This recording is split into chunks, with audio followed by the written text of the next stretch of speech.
नमस्कार साथियों, स्वागत है आपका YouTube channel PS education hub में। और आज हम निष्ठा प्रशिक्षण की जो है मॉड्यूल 7 की डायरी के बारे में यहाँ पर चर्चा करेंगे।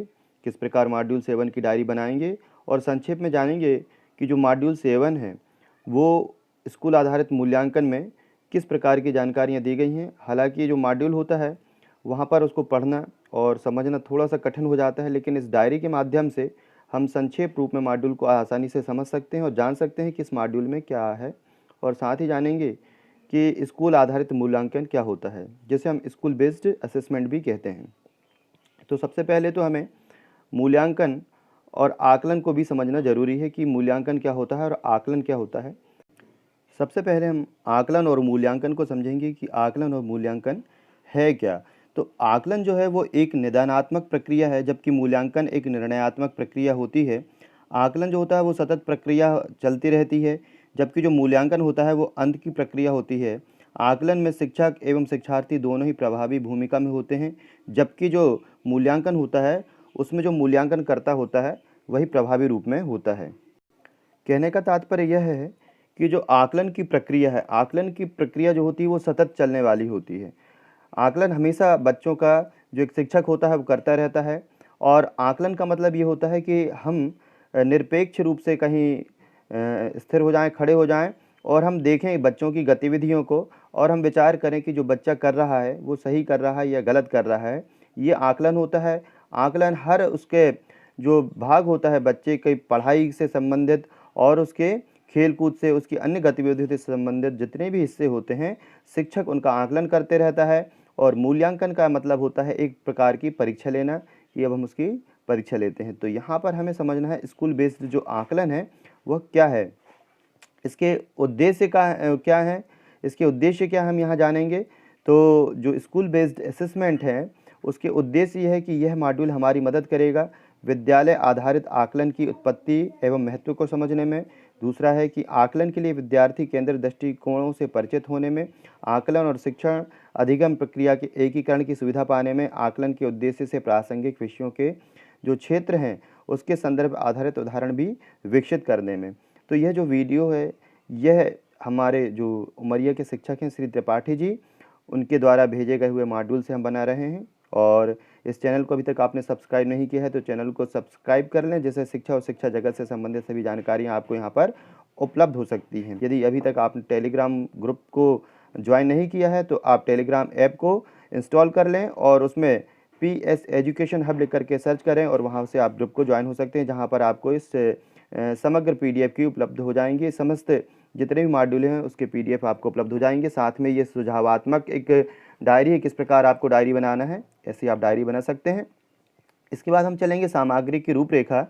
तो विद्यालय की जो आधारित आकलन है उसकी सामग्री जो है उसमें उसकी रूपरेखा क्या होगी। तो विद्यालय आधारित आकलन की अवधारणा, फिर दूसरा जो है आकलन क्या, क्यों और कैसे, फिर तीसरा है सीखने के प्रतिफल आकलन के मापदंड, चौथा है एसबी यानी स्कूल बेस्ड असेसमेंट के लिए आकलन कार्यनीति, व्यक्तिगत सीखने का आकलन, समूहों में सीखने का आकलन, और रूब्रिक क्या है, सहकर्मी का आकलन। इसमें हम रूब्रिक एक वर्ड आया है, रूब्रिक का मतलब भी समझेंगे कि रूब्रिक क्या होता है, सहकर्मी आकलन क्या होता है, स्वाकलन क्या होता है, पोर्टफोलियो क्या होता है, लिखित परीक्षा क्या होता है, रिकॉर्डिंग और रिपोर्टिंग क्या होता है। तो सबसे पहले हम चर्चा कर लेते हैं रूब्रिक के बारे में कि रूब्रिक क्या है। तो रूब्रिक एक प्रकार से यहाँ पर कहीं आपको देखने को नहीं मिलेगा कि उसका अर्थ क्या है। रूब्रिक एक प्रकार के निर्देश होते हैं। जब कोई बच्चा किसी कार्य को करता है तो जो इंस्ट्रक्शन दिए जाते हैं उन्हें हम रूब्रिक कहा गया है। जैसे कि जब आप एग्ज़ाम देने जाते हैं और एग्ज़ाम के साथ में जो एक निर्देशिका दी होती है कि आपको कैसा क्या क्या करना है, तो वो जो इंस्ट्रक्शन होते हैं उन्हें रूब्रिक कहा गया है। फिर सहकर्मी आकलन, सहकर्मी आकलन से मतलब ये होता है कि जब बच्चों को समूह में बिठा दिया जाता है और उन्हें कोई कार्य करने के लिए दे दिया जाता है और बच्चे जब एक दूसरे का आकलन करते हैं कि इस बच्चे ने कैसा लिखा, जैसे हमने कॉपी में कुछ लिखवाया और एक दूसरे बच्चे को वो कॉपी बांट दी, बच्चा एक दूसरे का आकलन करेगा, यह सहकर्मी आकलन हो जाता है। स्वाकलन बहुत सरल शब्द है कि बच्चा स्वयं उसने क्या लिखा है खुद उसका मिलान करे, तो स्वाकलन होता है। पोर्टफोलियो, पोर्टफोलियो एक प्रकार का दस्तावेज है जिसमें हम बच्चे की समस्त जानकारियाँ रख सकते हैं। और पोर्टफोलियो कुल मिला के एक ऐसी फाइल होती है जहाँ पर हम विभिन्न जानकारियों को एकत्रित करते हैं। बच्चा भी जो है विभिन्न जानकारियों को एकत्रित करता है, उसे हम पोर्टफोलियो कहते हैं। लिखित परीक्षा जो होती है, इससे सभी अवगत हैं। लिखित परीक्षा एक प्रकार का मूल्यांकन होता है। फिर रिकॉर्डिंग और रिपोर्टिंग भी, इसके बारे में भी हम जानेंगे। तो सबसे पहले हम बात करेंगे विद्यालय आधारित आकलन का परिचय। स्कूल बेस्ड आकलन जो है उसके बारे में हम जनरल इंट्रोडक्शन लेंगे कि हम सभी पालक व शिक्षक बच्चों को अच्छी शिक्षा देने में रुचि रखते हैं तथा इस बात का भी चिंतन करते हैं कि बच्चों को गुणवत्तापूर्ण शिक्षा कैसे प्रदान करें।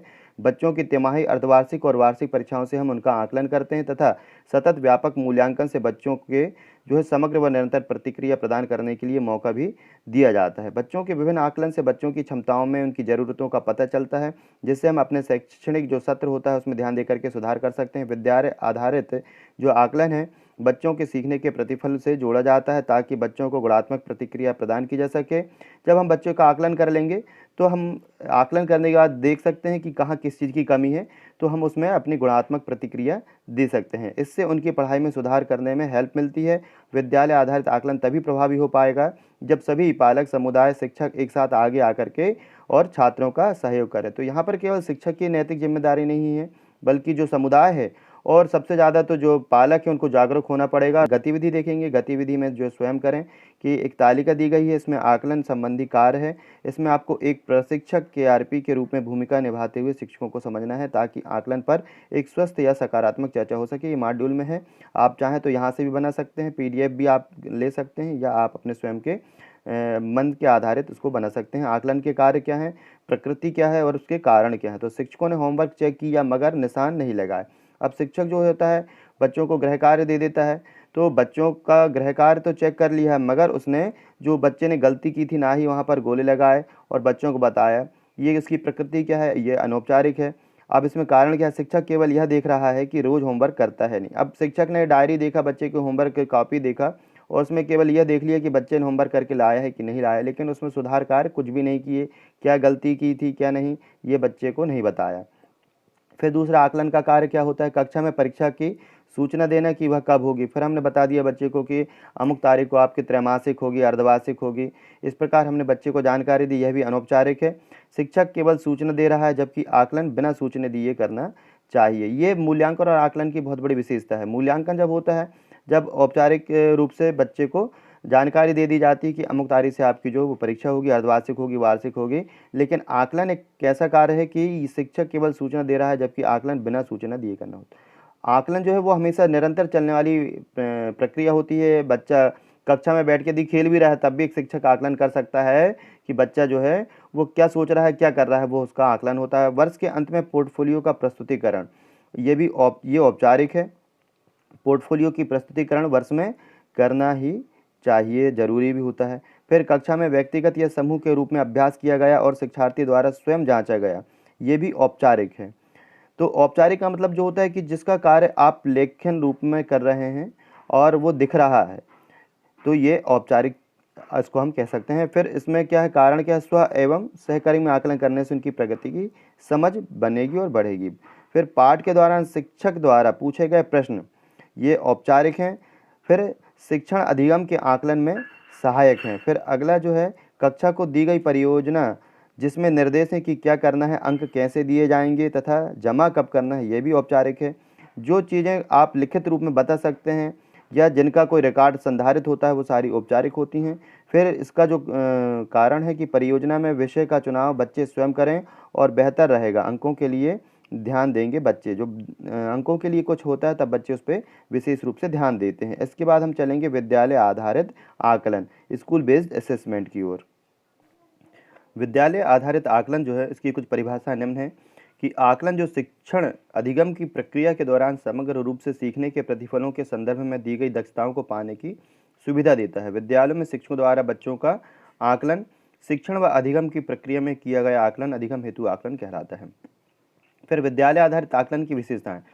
विद्यालय आधारित जो आकलन होता है उसकी विशेषताएं क्या है कि शिक्षण अधिगम और आकलन को एकीकृत करना, यानी यहाँ पर शिक्षण जो है और अधिगम, शिक्षण अधिगम यानी जो आप सीख रहे हैं, बच्चा जो सीख रहा है, और आकलन जो उसका मूल्यांकन हो रहा है उसको एकीकृत करना। फिर ये इसकी विशेषताएं। दूसरा क्या है, शिक्षकों पर प्रलेखन, रिकॉर्डिंग, रिपोर्टिंग का कोई भार नहीं है। बाल केंद्रित और गतिविधि आधारित शिक्षण शास्त्र, विषय वस्तु याद रखने के बजाय अधिगम प्रतिफल आधारित। जब हम अधिगम करवाते हैं बच्चों को तो कुछ चीज़ें जो होती है वो विषय वस्तु जो होता है उसको रटता है, लेकिन जब हम उसको क्रियात्मक एक्टिविटी स्वरूप में करवाते हैं तो बच्चा जो है उसको रटने के बजाय उस चीज़ को समझता है।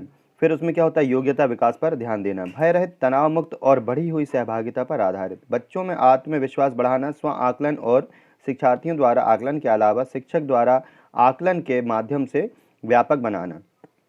फिर सीखने के प्रतिफल, जब बच्चा सीखता है तो उसने क्या सीखा, यानी जो प्रतिफल होता है वो क्या है, सीखने के प्रतिफल कहलाते हैं। आकलन के मानदंड, तो अधिगम आकलन में न केवल यह समझने की ज़रूरत है कि बच्चे को कैसे सीखने की इच्छा है, बल्कि आकलन के मानदंड को भी समझना जरूरी है।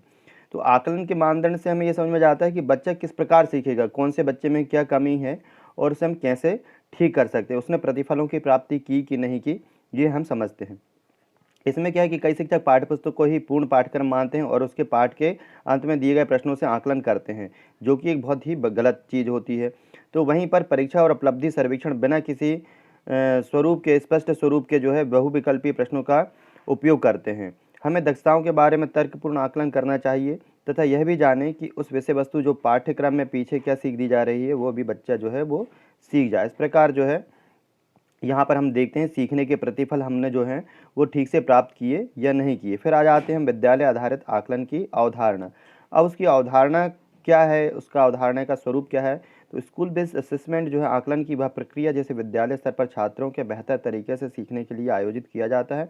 विद्यालय आधारित आकलन के तहत हम कई उपकरणों और तकनीकियों का प्रयोग कर सकते हैं, जैसे स्व आकलन, सेल्फ असेसमेंट, सहकर्मी आकलन, उसको पीयर असेसमेंट कहा जाता है, समूह कार्य आकलन, ग्रुप वर्क असेसमेंट, पोर्टफोलियो आकलन, प्रामाणिक आकलन और उपाख्यान record, anecdotal record. Anecdotal record का मतलब क्या होता है कि कोई किसी के बारे में, किसी के कहानी सुनी, हमने कोई जानकारी प्राप्त करी और उसको अपने हम जब शब्दों में लिखते हैं तो एक प्रकार का वो एनेक्डोटल रिकॉर्ड होता है, उसे हम अपने पास रख लेते हैं। और अन्य विभिन्न उपकरण व तकनीक, यहाँ पर आकलन का जो अवलोकन करना है एक तकनीक है, जबकि अवलोकन सूची एक उपकरण है।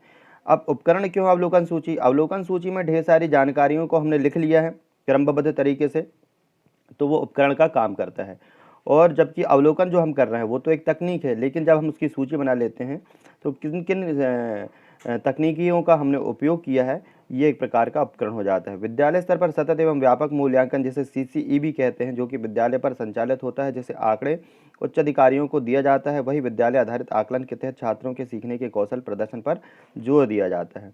यहाँ पर ये जानकारी, फिर आकलन का उद्देश्य क्या है, आकलन का उद्देश्य कि छात्र के प्रदर्शन या प्रगति के बारे में प्रासंगिक जानकारी जमा करना है, साथ में सीखने की प्रक्रिया के बारे में निर्णय कर सके। इस जानकारी को पाने के बाद शिक्षक छात्र की उपलब्धि के स्तर पर चिंतन कर सकते हैं, ताकि शिक्षक अपने शिक्षण प्रणाली को बच्चे के अनुरूप बना सके। यहाँ पर बच्चों के साथ साथ शिक्षक को भी फायदा होता है आकलन में, कि बच्चे ने जो शिक्षक ने सिखाया और आकलन किया तो बच्चा उस चीज़ को समझ पाया कि नहीं समझ पाया, क्योंकि प्रत्येक बच्चे का जो सीखने का स्तर होता है अलग अलग होता है, समझने का स्तर अलग अलग होता है। तो प्रत्येक बच्चे का जो सीखने का स्तर है, शिक्षक मनोवैज्ञानिक तरीके से उस हिसाब से बच्चे को पढ़ा करके और सीखने का जो प्रतिफल है उसको प्राप्त कर सकता है। फिर आकलन ही अधिगम है। यह शिक्षण अधिगम प्रक्रिया के दौरान अपने स्वयं के कार्यों को गंभीर रूप से आकलन, विचार, विश्लेषण करने के लिए छात्रों को अवसर व स्थान देना है। इसके साथ ही उनकी दक्षता व सीखने में आ रही परेशानियों की पहचान करना बहुत जरूरी है। उन्हें स्वयं के आकलन करने और समूह में काम करने के लिए प्रोत्साहित किया जा सकता है। आकलन से बच्चों का आत्मविश्वास बढ़ता है। फिर यहाँ पर अपनी समझ को, अब जो शिक्षक ने पढ़ा है और उसमें उसे क्या जानकारी प्राप्त हुई है, यहाँ पर हम देखेंगे। तो सीखने के लिए मूल्यांकन में समग्र पाठ्यक्रम अपेक्षाओं का मूल्यांकन किया जाता है। यह बात सही है कि गलत, तो यहाँ पर ये बात गलत है कि सीखने के लिए मूल्यांकन में समग्र पाठ्यक्रम, तो मूल्यांकन में समग्र पाठ्यक्रम जो है और अपेक्षाओं का मूल्यांकन नहीं हो पाता है। सीखने के लिए आप जो है आकलन कर सकते हो बच्चे का, और आकलन सतत चलने वाली प्रक्रिया होती है और वहाँ पर समग्र पाठ्यक्रम आ जाता है। लेकिन मूल्यांकन जब करते हैं तो वहाँ पर समग्र पाठ्यक्रम जो है वो नहीं लेते हैं, हम कुछ अंश जो है वहाँ पर बच्चे के पाठ्यक्रम के शामिल कर लेते हैं। फिर पोर्टफोलियो परीक्षणों, परीक्षाओं, प्रदर्शनियों, उपलब्धियों, प्रस्तुतियों, सिमुलेशन सीखने के रूप में मूल्यांकन के उदाहरण हैं, यह भी जो है गलत है। फिर स्वमूल्यांकन और सहकर्मी मूल्यांकन कौशल का विकास सीखने के मूल्यांकन में आता है। कौशल का विकास इससे नहीं होता है, यह भी जो है गलत है। सीखने के लिए मूल्यांकन में शिक्षक अपनी योजनाओं को समायोजित करते हैं और सुधारात्मक शिक्षण में संलग्न होते हैं, ये बिल्कुल सही बात है। शिक्षक और छात्र दोनों मूल्यांकन के रूप में सीखने में निरंतर प्रगति का निरीक्षण व प्रक्रिया के बारे में समीक्षा करते हैं, ये भी बिल्कुल सही है। फिर गतिविधि 3 है, स्वयं विचार करें और अपने राज्य के किसी भी विषय कक्षा के पाठ्यक्रम और प्रारंभिक चरण पर एनसीईआरटी दस्तावेज में उस विषय कक्षा में सीखने के प्रतिफल को देकर के अपने विचार साझा करें कि ये दोनों कैसे संबंधित हैं। यहाँ पर आप ये जो URL है इसको टाइप करके और आप इसके बारे में विस्तृत जानकारी गूगल पर सर्च कर सकते हैं। फिर विद्यालय आधारित आकलन की रणनीति, किस प्रकार हमें रणनीति तैयार करना चाहिए। विद्यालय आधारित आकलन से संबंधित निम्न 4 महत्वपूर्ण कार्यनीतियां हैं, इनको ध्यान से रखना है कि कौन सी 4 हैं। एक तो स्व आकलन, स्वयं का आकलन बच्चे करते हैं। सहकर्मी आकलन, बच्चे एक दूसरे का आकलन करते हैं। समूह कार्य आकलन, समूह कार्य आकलन में बच्चे ग्रुप बना करके, जहाँ सहकर्मी में 2-2 बच्चे थे, अब समूह में अनेक बच्चों को हम शामिल कर लेते हैं। फिर पोर्टफोलियो आकलन, पोर्टफोलियो का आकलन ऐसा है कि किस बच्चे ने क्या बनाया है, उसकी जो पूरी फाइल है उसका आकलन बच्चे भी कर सकते हैं और शिक्षक भी कर सकते हैं, और जो वरिष्ठ अधिकारी आते हैं वो भी इस चीज़ को देख करके उसका आकलन करते हैं। इस प्रकार हम ये चारों आकलन के बारे में संक्षेप में यहाँ लिख सकते हैं। फिर आ जाते हैं सीखने के प्रतिफल का मूल उद्देश्य क्या है। तो सीखने का प्रतिफल का मूल उद्देश्य यही है कि बच्चे ने क्या सीखा है, उसकी क्षमता क्या है, वह हम समझ सकते हैं। इसका मूल उद्देश्य है कि छात्र न केवल बहुविकल्पी उत्तर देने की स्थिति में रहे, बल्कि लिखने की क्षमता भी उसके अंदर विकसित होना चाहिए, चिंतनशील तरीके भी अपनाना चाहिए, आलोचनात्मक भी जो गुण है उसके अंदर आना चाहिए। इन क्षमताओं को वो विकसित कर सके। छात्रों में निबंध लिखने के, निर्देश देने के अनेक जो गुण हैं वो गुण इसमें बच्चे में समाहित होना चाहिए। फिर आकलन के मापदंड जो हैं वो आकलन के 4 मापदंड शामिल हैं। एक विषय सूची, दूसरा सामंजस्य, तीसरा भाषा और शब्द सीमा।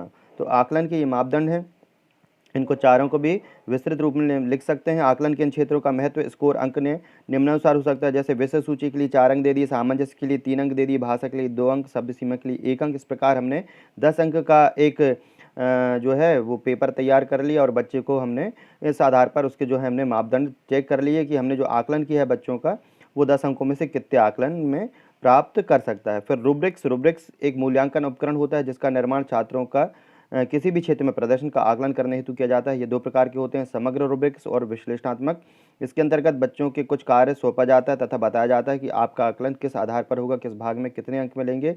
इससे बच्चे अच्छे अंक पाने के लिए एक दूसरे का सहयोग करेंगे तथा अच्छा कार्य करने का प्रयास करते हैं। रूब्रिक्स शिक्षक व छात्र दोनों के लिए सहायक होते हैं। इससे अधिगम में सुधार होता है। इससे शिक्षक के मूल्यांकन के समय की बचत होती है। इससे हम किसी क्षेत्र के प्रदर्शन को 3 या 4 स्तरों में दिखाकर स्तर निर्धारण करेंगे। तो रूब्रिक्स एक प्रकार का वैसे तो निर्देश होते हैं और बच्चों को निर्देश दे दिए जाते हैं, उसके बाद उनका आकलन किया जाता है। बच्चे स्वयं समझ करके और उसको करते हैं, 3-4 स्तरों में इसका निर्धारण हम कर देते हैं। फिर समूह अधिगम का आकलन। समूह अधिगम का आकलन किस प्रकार करेंगे कि समूह गतिविधि अधिगम के आकलन के लिए शैक्षिक भ्रमण करवा सकते हैं, सर्वेक्षण करवा सकते हैं, कलाकृतियाँ हैं जैसे मॉडल बनाना है, रंगोली बनाना है। तो इस प्रकार के जो सामूहिक कार्य हैं और वो बच्चा समूह में क्या सीख रहा है फिर उसका आकलन हम कैसे कर सकते हैं। तो इस प्रकार की जो गतिविधियां हैं ये करवा करके हम इनको कर सकते हैं। यहाँ पर हम इनको विस्तृत रूप में लिख सकते हैं कि सर्वेक्षण क्या होता है, समूह कैसे बनाए जा सकते हैं, फिर निरीक्षण क्या है। इस प्रकार हम आगे बढ़ेंगे। साथी समूह द्वारा आकलन। साथी समूह द्वारा आकलन जो होता है कि किस प्रकार बच्चे जो है एक दूसरे का आकलन करते हैं। बच्चे अलग अलग उसके मानदंड हैं और किस स्तर पर, जैसे कि हम एक उदाहरण के स्वरूप देखें कि सहभागिता, तो हम एक चेक करते हैं कि सभी बच्चों ने भाग लिया कि नहीं लिया, या नियमित कुछ बच्चे जो हैं उनने नियमित भाग नहीं लिया है। फिर कुछ ने समय की बर्बादी की। नेतृत्व, सभी ने सही लक्ष्य तक काम को पहुंचाया, कुछ ने भाग नहीं लिया। नेतृत्व भावना कुछ बच्चों ने निभाई।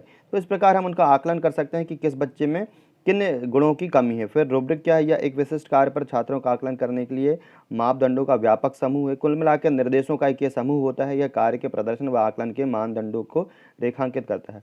रूब्रिक्स के भी 4 मानदंड हैं। एक तो कि सौंपे गए कार्य का विवरण, यानी हमने निर्देश दे दिया कि क्या कार्य बच्चों को सौंपा है, तो सौंपे गए कार्य का विवरण। फिर मापन स्तर, स्तर 1 व 2, 3 में हमने ऐसी तालिका बना ली। फिर आयाम, जैसे प्रश्न, निर्धारण और डेटा। फिर चौथा आयाम मानदंड, जिन मापदंडों पर छात्रों का आकलन होता है। फिर गतिविधि 5 क्या है, क्या सीखने की प्रक्रिया में प्रदान की गई शिक्षण गतिविधियों को व्यक्तिगत या समूह शिक्षण गतिविधियों के रूप में वर्गीकृत किया जा सकता है। रूब्रिक्स का सहारा लेकर के आकलन किया जा सकता है अपने विचार। यहाँ पर आप लिंक में इसको कॉपी करके आप गूगल पर जाकर के पेस्ट करें और वहाँ पर विभिन्न शिक्षकों के जो जानकारियाँ होती हैं वो वहाँ पर आप उसको पढ़ करके और अपने विचार जो आपने समझा सीखा उसको यहाँ पर आप लिख सकते हैं। फिर स्व आकलन तो स्वयं का आकलन होता है, बच्चे ने क्या सीखा समझा। बनाने के आकलन सभी उद्देश्यों से एक महत्वपूर्ण पहलू होता है। शुरुआती कक्षाओं में इस पर जोर देना महत्वपूर्ण होता है। स्मरण, विचार, स्वचिंतन से बच्चों के समग्र प्रदर्शन में सुधार करने का सहायक होता है। इसके बाद आ जाता है एसबीए प्रदर्शन। स्कूल बेस्ड असेसमेंट का प्रदर्शन कैसे होता है। विद्यालय आधारित आकलन में हम किसी भी विषय पर चित्रकला पर आकलन करवा सकते हैं कि किसका चित्र श्रेष्ठ है, किन मानदंडों के आधार पर वे चित्र अच्छे हैं। इस तरह हम किसी भी विषय पर बच्चों से आकलन करा सकते हैं तथा उन्हें प्रोत्साहित करते हैं। इस प्रकार ये एसबीए का जो है स्कूल बेस्ड असेसमेंट का प्रदर्शन हो जाता है। पोर्टफोलियो छात्रों के कामों का एक व्यवस्थित संग्रह है, जैसा हम पहले भी जान चुके हैं, जिसमें कार्यपत्रक, परियोजना, लेख, चित्रकारी, परीक्षा के परिणाम, शिल्पकार, खबरों का संग्रह, संकलन, यानी बच्चे द्वारा जो कुछ भी किया गया है उस पर फाइल में हम उसको समेकित कर लेते हैं। विभिन्न विषयों के लिए पोर्टफोलियो के उदाहरण जो हैं वो पोर्टफोलियो के उदाहरण में हम विज्ञान में क्या रख सकते हैं, गणित में क्या कर सकते हैं, भाषा में और सामाजिक विज्ञान, यानी अलग अलग विषयों से संबंधित हम पोर्टफोलियो जो है वो तैयार करवा के रख सकते हैं। फिर लिखित परीक्षा या विद्यालय स्तर पर बच्चों के आकलन के लिए एक विश्वसनीय, महत्वपूर्ण, लोकप्रिय आकलन उपकरणों में से एक है। इसमें रटे हुए प्रश्नों पर समीक्षा ली जाती है, जबकि इसे हम समस्या समाधान, सोच, दक्षता में सुधार करने के उद्देश्य से लेना चाहिए। आकलन की रणनीतियाँ ऐसी हों कि जो सीखने व विकास के बारे में प्रामाणिक जानकारी देती हैं। फिर अपनी समझ की जो परख है, यहाँ पर भी कुछ प्रश्न हैं और उन प्रश्नों को आपको बताना है कि सही है या गलत है। जैसे छात्रों को अपने तथा अपने साथियों के कार्यों के मूल्यांकन हेतु पर्याप्त अवसर नहीं देना चाहिए, गलत बात है, देना चाहिए। क्षेत्रों का दौरा, सर्वेक्षण, कला कार्य, मॉडल, रंगोली, प्रयोग, परियोजना आदि समूह कार्यों से छात्रों के कौशलों के साथ साथ सामाजिक कौशलों का आकलन करने का उत्कृष्ट उदाहरण है, बिल्कुल सही है। पोर्टफोलियो से माता पिता अपने छात्रों की रुचियों क्षमताओं को जान सकते हैं, बिल्कुल सही बात है। रूब्रिक्स में गैर लचीलापन, ये तो गलत है। रूब्रिक्स जो होते हैं ऐसे निर्देश होते हैं जिसमें बहुत लचीली प्रक्रिया को अपनाया जाता है, तो ये भी जो है वो गलत ही होगा। फिर एक रूब्रिक कई कार्यों पर छात्रों का आकलन करने के लिए उपयोग किए जाने वाले मानदंडों का एक व्यापक समूह है, ये भी गलत है। फिर रिकॉर्डिंग एवं रिपोर्टिंग करना, इसको भी समझ लें कि आकलन से शिक्षक यह जान सकता है कि बच्चा कितना बेहतर ढंग से सीख सकता है, उसकी प्रगति पर भी नज़र रख सकता है, सुधार पर प्रयास भी किया जा सकता है। आकलन का उद्देश्य किसी भी तरह से बच्चों की आपस में तुलना करना नहीं है, बल्कि छात्र को बेहतर करने के लिए प्रेरित करें और यह विश्वास दिलाएं कि आप और बेहतर कर सकते हैं। बच्चे की प्रगति का विवरण ऐसा होना चाहिए जो कि यह दर्शाए कि छात्र क्या कर सकता है। नकारात्मक टिप्पणियों, अस्पष्ट बयानों से बचें, क्योंकि ये छात्रों को सीखने व उनकी प्रगति के लिए मदद नहीं करते बल्कि बाधक होते हैं। पर्यावरण शिक्षण अधिगम की कार्यनीतियों का चयन करना, तो यहाँ पर पर्यावरण विषय को पाठ्यपुस्तक पर जोर देते हुए नहीं पढ़ाना चाहिए, बल्कि इस विषय को पढ़ाने के लिए सबसे पहले बच्चे के पूर्व ज्ञान को जाने कि वो संबंधित प्रश्न पाठ को कितना जानता है, फिर चर्चा करें। इसके बाद यात्रा भ्रमण करा करके विषय वस्तु को स्पष्ट करें। जब भी पर्यावरण शिक्षण करें तो बच्चे को अपने आसपास के जो वातावरण है उससे जोड़ करके उसको शिक्षण कराना चाहिए। केवल उसको विषय पढ़ाने के हिसाब से, सब्जेक्ट पढ़ाने के हिसाब से ऐसा नहीं करवाना चाहिए। फिर सीखने के प्रतिफल है उससे जुड़े हुए नमूने कैसे हैं, प्रश्न कैसे बनाए, नमूनों को प्रश्न क्या हो, कि गणित अन्य विषयों के शिक्षण के पूर्व यह जाना समझ लेना उचित होगा कि उसके सीखने का प्रतिफल क्या है। प्रतिफल को पाने के लिए आसान से प्रश्न पूछे जा सकते हैं, मगर ध्यान रहे कि प्रतिफल तभी प्राप्त होगा जब आपका शिक्षण अधिगम मजबूत होगा। जैसे कि गणित में सर्वप्रथम ठोस वस्तुओं को दिखाकर, गिनवा करके, तुलना करा करके पढ़ाया जाता है ताकि बच्चों में तार्किक क्षमता आ सके। इसके साथ मानचित्र, नक्शे, यात्रा, समय मापन, लंबा पतला मोटा छोटे की समझ पैदा कराने के लिए हमें किताब के चित्रों के अलावा प्रत्यक्ष रूप से भी ठोस वस्तुओं को दिखाना चाहिए। फिर भाषा का शिक्षण शास्त्र। भाषा का शिक्षण शास्त्र कैसा है? भाषा के कौशलों को सीखना बुनियादी संचार के कौशलों को बढ़ाता है। बच्चे की मातृभाषा, घरेलू भाषा अधिगम के अनुशासित माध्यम बच्चे अपने घर से ही बोलना सीख जाते हैं, मगर विद्यालय और समाज के स्तर अनुरूप और अच्छे तरीके से तैयार करने के लिए शिक्षक को चाहिए कि सर्वप्रथम वह बच्चों से जुड़े, फिर चित्रों, कहानी के माध्यम से उनके विचारों को जाने। चित्रों का आदान प्रदान, विचारों का आदान प्रदान भी भाषा है। अंग्रेजी भाषा को सिखाने के लिए भी हम चित्रों की या द्विभाषी शब्दों का इस्तेमाल कर सकते हैं। भाषा के शिक्षण में आपके विचार तथा उच्चारण स्पष्ट होने चाहिए। साथ ही विनम्रता और शिष्टाचार का भी बच्चों को शिक्षण देना बहुत ज़रूरी है। यह वीडियो आपको कैसा लगा? अच्छा लगा लाइक शेयर जरूर करें।